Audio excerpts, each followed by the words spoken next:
Saranno circa 4.000 i posti messi a concorso nelle scuole siciliane sui 19.000 a livello nazionale per ottenere la specializzazione al sostegno e poter insegnare a scuola.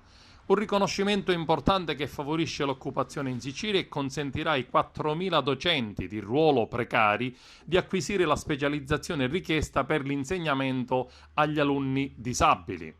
Un numero elevato di posti in Sicilia, una volta tanto, fa indignare il Nord, che protesta. Il Ministero della Pubblica Istruzione ha emanato l'atteso bando per acquisire la specializzazione agli alunni disabili, un requisito che anche nell'isola scarseggia. Sono quasi 5.000 i docenti di sostegno che lavorano nelle scuole siciliane senza il titolo di specializzazione. Dal nord, dove la carenza di posti è ancora più pesante, i sindacati protestano.